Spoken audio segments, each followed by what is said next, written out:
All right, good morning, everybody. Welcome to another round of coffee and questions. What's today's topic? Well, we all shop out at Harbor Freight, and at the club that I belong to, like I tell you, I belong to a couple of forums in a club where we do meet, greet, demo tools, talk about things with each other, pass them around, and so forth. And when I was out there, one of them said something about Gorilla Glue, or Gorilla Squares, or Gorilla Tape. And we were talking about those products, and I said, well, Harbor Freight has them. And some of the people didn't realize that Harbor Freight carries Gorilla products. And the one guy there said, well, he saw one of the closeout bins out at his local Harbor Freight and picked up a bunch of these mounting tape squares right here.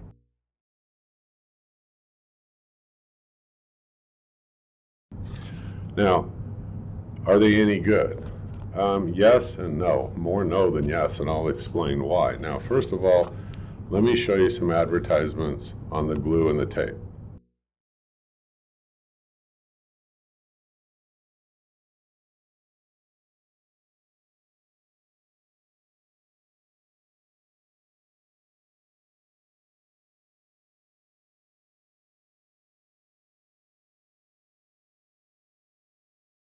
Okay, I have Gorilla Glue. I think it's fantastic. I use it a lot. I have it on my Amazon list.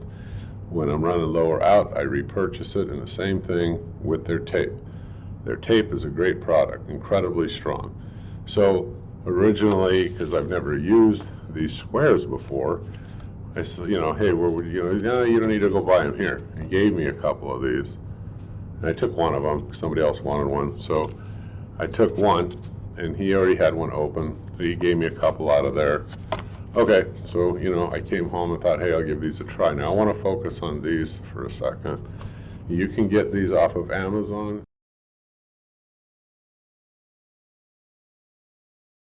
As well as, I don't know if you can get them at Harbor Freight anymore. I checked their website, I didn't see them, but they sell the other Gorilla products.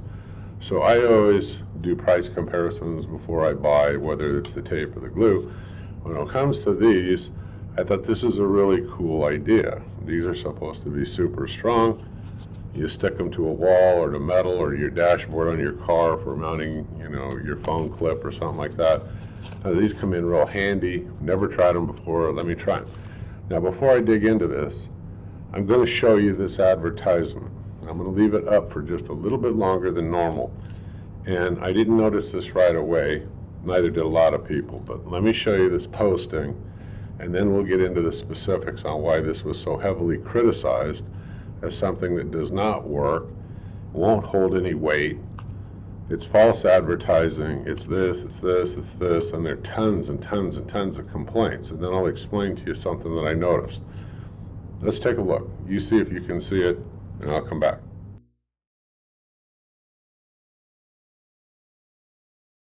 Okay, you can do the math and the division on this, which is, I was a little disappointed that they actually advertised and marketed it this way. If you read this real carefully, 7 pounds. It says 1 pound per every 4 squares. Well, so then that's 0.25 pounds per square.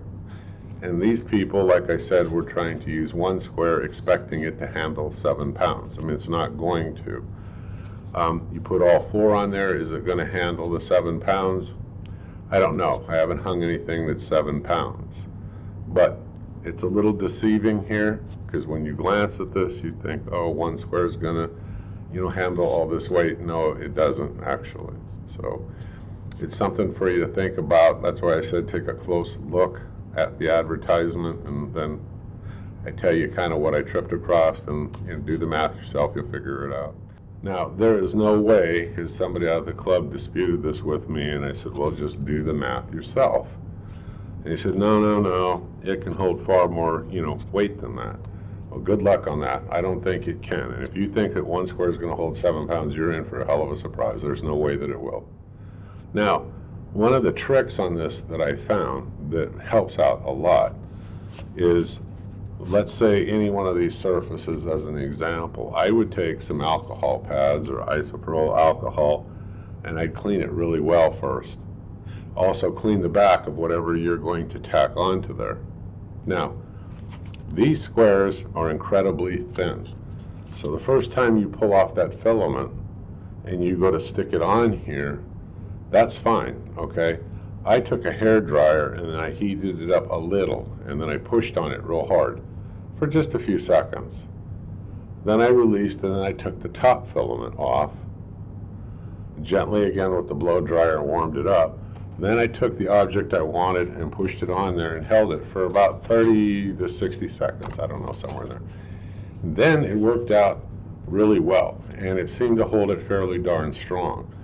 So what are my thoughts on this? I mean, would I run out and buy these? Not particularly. I probably could think of maybe another way, something better. I know that Scotch-Brite 3M make these, but they all, when I took a look, had all the similar complaints about the holding power. But these in particular, somebody said, well, try to get that top, after you first put that on there, and you got it on there nice and good, that next top film, it's really, really hard to get off because these things are so thin.